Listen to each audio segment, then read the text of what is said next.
안녕하십니까. 네, 안녕하십니까.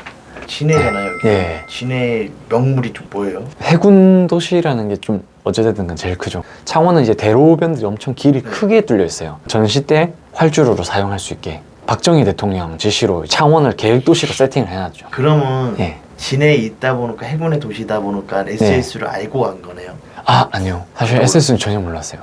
해군을 가게 된 계기 자체가 제가 또 거제대학교 조선기계과 바다와 관련된 그런 과를 그래서. 전공하다 보니까 고등학교도 항해 전공이었어요. 해양과학고를 나와가지고 그래서 바다와 관련된 해군을 가야겠다 싶었는데 대학교 때 많은 형님이 갈 건 부사관 한번 가봐라 라고 하더라고요. 보니까 직업군인이고 밥도 주고 집도 주고 뭐 월급도 주고 옷도 주고 그렇더라고요. 사실 집에 약간 좀 보태드릴 수밖에 없는 상황이 약간 좀 있어가지고 그래서 갔는데 배 타는 게 진짜 힘들더라고요. 배가 빡세다고 그러던데.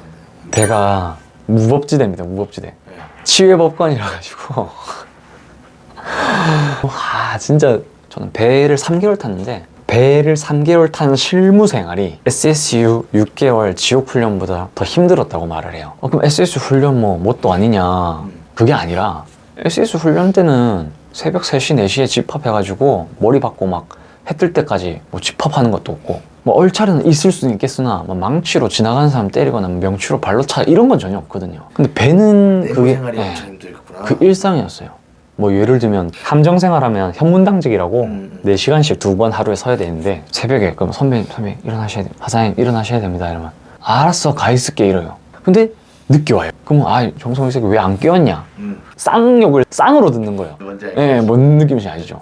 그러다가 거기서 유일한 낙이 인터넷인데 SSU 모집 공고가 뜬 거예요. 막 빠바밤빰빰 하면서 막 헬기에서 뛰어내리고 막 겨울바다에 맨몸으로 입수하고 이런 거 볼 때 처음에는 와, 이 미친놈들다. 이거 왜 하냐? 왜냐면 제가 평택에 있었는데 그때 겨울이었거든요. 내복을 막 3겹 입고 잠바를 2겹씩 입어도 추운데 바다를 맨몸으로 뛰어내리니까 와, 이건 사람 할지 못된다. 근데 할 게 그거밖에 없다 했잖아요. 그거를 진짜 거짓말이고 한 100번은 본 것 같아요. 제가 운동을 좋아하는 스타일도 아니고 잘하는 스타일은 더더욱 아니에요. 보다 보니까 제 마음속에서 한번 도전해볼까? 막 이런 생각이 드는 거예요. 그래가지고 이제 지원을 했죠. 잠시 광고 보고 하겠습니다. 제가 구전노경 광고주들을 위해서 1kg짜리 1분 동안 구전노경 해가지고 몇 킬로 몇 번 하신다고요? 100kg로 40개 목표. 와 40개? 네. 야 이거 쉽지 않을 텐데요. 구독자분들 보셨죠? 40개 하시면 많이 애용 좀 부탁드립니다. 근데 그 전에 하나만 먹고 할게. 그럼 하나만 먹고 힘나게 이거 먹어야지. 아주 시원하게 드십니다. 데드리프트 100kg 1분 동안. 자 준비되면 스타트 누르겠습니다. 시작.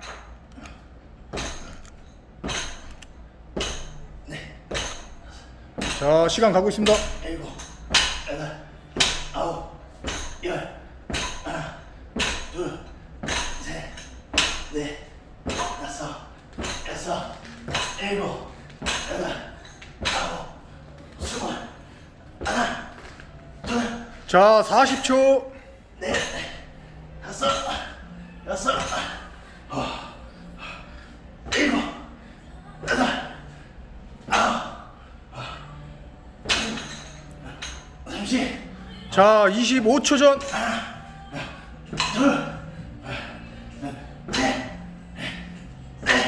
자 주라벨 TV의 의지입니다. 의지. 4초 전. 10초 전. 3개. 6 8 5 4 3 2 1. 아우. 예, 버저비터. 버저비터 인정입니다. 버저비터 인정. 버저비터 인정. 40개 인정. 구전 노경 화이팅! 학창 시절 때는 그런 운동 같은 경우와 전혀 관계없는. 네, 운동 전혀 안 했어요. 솔직히 중학교 때는 막말로 제가 출석 체크를 안 하면 있는지 없는지 모르는 그런 애였거든요. 근데 고등학교 때는 제가 좋은 모습 보여드리겠다 해서 거의 공부만 했죠. 반에서 1, 2등 하고 장학금도 받고 공부만 거의 열심히 했던 것 같아요. 네.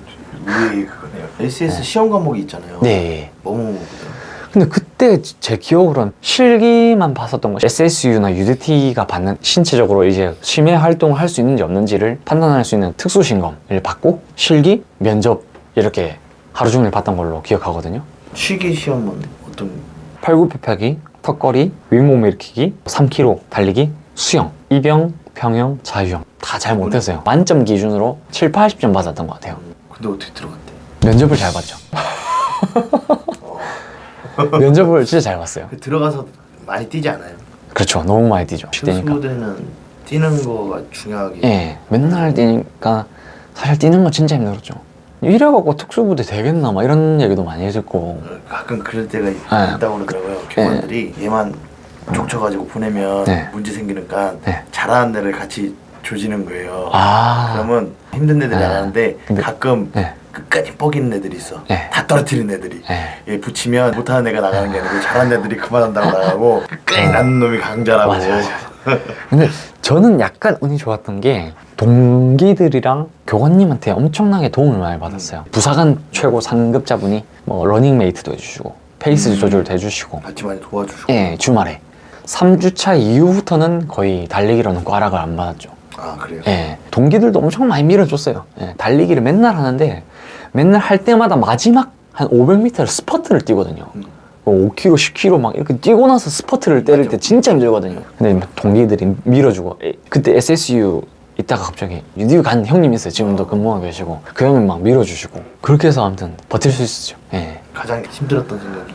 추위는 감당이 안 되더라고요. 그러니까 너무 추워가지고 막 저체온증 오고 막 이러니까 도저히 감당이 안 되더라고요. 수영하다가 저 지금 좀. 예. 그 해가 좀 유난히 좀 수온이 좀 잘 안 올라올 때라 가지고 수온이 한 13도, 14도 훈련을 하는데 저체온증 기절 환자들이 너무 많이 나오는 거예요. 이쪽도 차갑나? 우리 형님에 비하면 안 될 수도 있겠지만 나름 좀 작았어요. 기절을 너무 많이 하니까 교육대장님이 이래갖고 안 되겠다. 원래는 이제 그냥 진짜 실크 완전 얇은 그 스판 재질 하나만 입고 하는데 조끼 슈트를 10벌인가 15벌을 진짜 필요한 사람들 써라 한 거예요. 제가 1번으로 손들었어요. 근데 쪼끼 슈트 입고 수영 장거리를 하게 되면 네. 쓸리는데 쓸리는 게 낫지 추위는 정신이 아예 그냥 나가버리니까. 그게 낫지. SSU는 인원이 많잖아요. 예. 수영할 때 어떻게 안전장비라든지 예를 들면 수심이 깊은 데 가가지고 스퀘어를 4개 박아요. 이 한 바퀴가 뭐 예를 들면 뭐 100m, 200m 뭐 이렇게 되게끔 돌 때도 당연히 이 스퀘어 면마다 교관님들이 항상 대기하고 계시고, 두 번째는 페어를 2인 1조로 항상 저희는 무조건 이게 철칙이기 때문에 못하는 사람이 있으면 제일 A급 수영 선수 출신이라든지 이런 사람 붙여서 케어를 하기 때문에 그 수영선수 출신은 엄청 힘들겠는데 힘들죠. 못하는 사람 이제 저 같은 사람 끼고 하면 힘들죠. 죽거나 네, 그렇죠. 네. 수영 원래 했었어요? 아니요. 수영 한 10m 정도 진짜 딱 할 수 있었는데 와서 욕 듣다 보니까 진짜 그냥 잘 되더라고요. 교관님이 딱 한 말씀 하세요. 야, 줄 잡지 마. 나 들어간다. 이러면 이제 무조건 잘할 수밖에 없는 거예요. 교관님들이 들어오시면 죽는 거예요. 가장 많이 한 게 몇 네. 킬로까지 해봤어요? 그냥 원형인데 배를 띄워서 쭉 나가가지고 거리상으로는 6km인데 조류도 있고 이러다 보니까 지그재그로 맨날 오다 보니까 하루에 한 7, 8km? 핀 수영을 했어요? 맨몸으로 했어요? 맨몸도 하고 핀수영도 하고. 핀 수영도 예. 장거리는 하고 네. 5km를 해가지고 네. 맨몸으로도 들어올 때도 있고 예, 다이렉트로 그냥 안 쉬고 쭉 들어오는 거고, 훈련은 뭐 오전, 오후 나눠가지고 총 한 10km 정도 할 때도 있고. 그때 옆에 잘하는 사람이 랑 못하는 사람을 들이더라고요. 그 보통 그렇게 붙이죠. 그러면 예. 잘하는 사람 저체온증 걸릴 확률이 높겠다. 예. 저도 이제 수영을 저희 쪽에도 네. 많이 해가지고 아는데 저희는 팀에서 같이 하거든요. 네. 근데 못하는 사람을 앞에 놓으면 뒤에 있는 사람이 다다다다 떨어져가고 네. 저체온으로 이렇게 올라와요. 맞아요, 맞습니다. 근데 잘하는 사람 무조건 빼고 예. 끈으로 묶어가지고 하다 보니까 못한 사람은 그냥 끌려가고 아. 그러니까 서로 열이 나가지고 아. 성공을 많이 하더라고요. 네, 그런 식으로 많이 해봤어요. 그리고 이제 수영 말고 네. SS 훈련 중에는 또 어떤 훈련들이 조금 있어요? 지옥주 같은 경우 비슷한 것들이 있나요? 지옥주 같은 경우는 거의 없고, 매주가 완만한 지옥주라고 해야 되나? 지금은 이제 교육 방식이 어떻게 되는지 모르겠지만 저희 때는 한 3주는 계속 수영하고, 물론 달리기라든지 뭐 기초 체력은 맨날 하는 거고, 4주차에서 6주차 정도는 스쿠버, 6, 7주차에서 9주차까지는 인명구조, 10주차부터 12주차까지는 뭐 수료식 준비랑 여러 가지 복합 훈련들, 이론 교육 이런 걸 섞어서 계속 돌아가요. 인명구조 할 때도 스쿠버도 하고 수영도 하고 인명구조도 하고 계속 계속. 엎어서 가는 거죠. 그럼 SS의 주 훈련은 구조 쪽에 가깝나요? 그렇죠. 예, 스쿠버랑 인명구조가 주력이죠. 그 스쿠버 훈련은 수색 쪽으로 하나요? 아니면 다 합니다. 구조 쪽으로 하나요? 구조, 수색 다 합니다. 예. 해삼 붙다고 하는 거 바다는 쓸고 다니다 보니까 어쩔 수 없이 지들이 붙을 때도 있긴 하죠. 예. 그래? 예. 지금 네. 우리는 나는 솔직히 스쿠바를 진짜 천간 빨았을 거야, 천간. 예. 진짜 엄청 많이 들어가는데 엄청 많이 하시네. 네, 80% 이상이 예. 해상 못하는 거야. 그럼 이제 구조훈련 스킨스쿠버 같은 경우는 수색 같은 경우는 이렇게 뭐 돌아가서 수색하는 것도 있고 네, 팀을 할 때는 라인을 딱 잡아가지고 이렇게 막 쓸고 다니는 것도 있고 두 명이서나 이제 소규모로 할 때는 원형 서베이라든지 막 직각 서베이라든지 이런 것들이 있고 수색 훈련이죠. 그거는 구조 훈련 같은 경우에는 우리끼리 페어가 잘못될 수도 있으니까 기도를 세워가지고 이걸 조심스럽게 이제 척추를 받치고 뭐 이렇게 상승을 한다. 근데 상승할 때도 천천히 해야 된다. 뭐 이런 것도 있고 지금 의식이 없는 것 같다. 그러면 심폐소생술 하면서 올라가는 구조 훈련 방법도 있고. 심해 잠수 해봤어요? 예. 몇 미터까지? 43m? 공식적으로는? 예. 그럼 머구리 끼고 예, 그냥 스쿠버 장비. 스쿠버 장비. 예. 테크니컬 다이빙을 하진 않았는데 네. 테크니컬 다이빙까지 하면 이론적으로는 뭐 100m까지도 많이 하시죠. 진짜 전문가들은. 예, 펀 다이빙으로. 그걸 스쿠버 장비. 예, 스쿠버 장비로. 예. 와. SSU가 또 유명한 게 영화로도 나와. 블루라는 영화가 있었죠. 저도 그거 네. 예전에 어렸을 때 봤는데 네. 거기서 심해 잠수. 그 미사일을 인양하는 내용이었을 거예요. 우리나라 기록 같은 경우도 SSU. 기네스 기록, 세계 기록을 가지고 있죠. 몇 미터? 147m로 알고 있습니다. 147m에서 네. 인양. 네, 인양했죠. 1999년일 거예요. 북한 반잠수정을 147m에서 인양해서 세계 기록을 갈아치웠죠. 표면 공급 잠수라고 이제 머구리 대화도 할 수 있고 얼굴도 볼 수 있는 그걸 사용해서 포화 잠수라고 이제 몸에 있는 기체를 다른 뭐 혼합 기체를 사용해가지고 완전 개조를 해요. 수백 미터에도 잠수할 수 있는 몸을 만들 수 있는 그걸 포화 잠수 기술이라고 하거든요. 그거를 이용해서 반잠수정 인양을 해가지고 미국 기록이 원래 97m 세계 기록을 가지고 있었는데 147m로 SSU가 세계 기록을 갈아치웠죠. SSU도 예. 산악훈련 합니까? 육상훈련. 육상 육상훈련은 뭐 있어요? 뭐 특수한 산악을 배경으로 해야 되는 훈련은 없고 체력 때문에 산악 구보라든지 이런 건 가끔 하죠. 예. 왜냐면 어떻게 보면 이제 소방이라는 거는 이제 구조 임무를 하기 때문에 중앙소방단에서도 예. 그 스쿠바 굉장히 테크니컬 열심히 하죠. 높은 수준의 맞아요. 다이빙을 많이 하고 하잖아요. 예. 근데 SUS는 군이잖아. 네. 전쟁이 나게 되면 네. 구조만 하는 게 아니고 내가 이동도 하고 어디 이동 경로도 있을 수도 있고 네. 이런 부분이 좀 있을 수도 있잖아요. 제가 무지해서 모르는 부분일 수도 있는데 제가 알고 있는 선에서는 SSU는 전쟁이 나도 구조 임무가 거의 주인 걸로 알고 있습니다. 예를 들어 어디서 구조가 있는데 적군들이 다 진지가 있고 막 그렇다 그러면 저거를 구해러 가야 되는데 바로 뚫고 가가지고 거기에 딱 나타나가지고 구조할 수 있는 건 아니잖아요. 그건 어떻게 보면 SCT나 UDT 업무에 가깝지 적군을 돌파해서 가야 되는 상황은 거의 부여받지 않는 것 같아요. 예. 예를 들면 뭐 선저가 뭐 10m다. 근데 뭐 장애물이 10m 이상으로 이렇게 뚫고 나와 있다. 이걸 폭발물로 제거하고 이런 건 하긴 하는데 적진에 침투를 해가지고 뭐 누구를 구해와라 이런 건 하지 않는 것 같아요. 예. 헬기를 가가지고 바로 예. 그럼 직접 침투는 가능할 수도 있죠. 예. 그 헬기도 타기만 해요. 예, 헬기도 탔죠. 예. 헬기 구조 임무. 예, 그런 거 하죠. 예. 해상 구조 임무. 네. 총은 많이 씁니까? 총은 안 쏘죠. 아예 안 씁니까?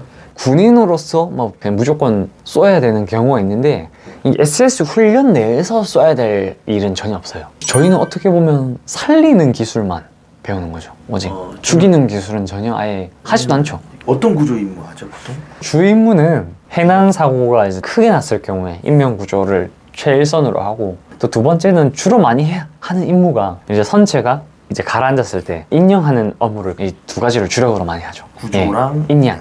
예. 그리고 수색. 네, 수색. 특히 요구자분들이 뭐 수중에 계실 때 이런 것들을 수색하고요. 소방 같은 경우는 구조 인물이 많이 있어가지고 실전에 많이 투입되잖아요. 그렇죠. 예. SS도 투입이 저는 솔직히 경험을 많이 못 해봤는데 저희 선배님들은 많이 경험하셨죠. 뭐 서해 페리오 사건이라든지 연평해전 때도 그렇고 최근에 있었던 해양 경찰 헬기 사건도 그렇고 천안함도 그렇고 세월호 사건도 그렇고 이런 것들을 저희 선배님들이 진짜 고생 많이 하셨죠. 예.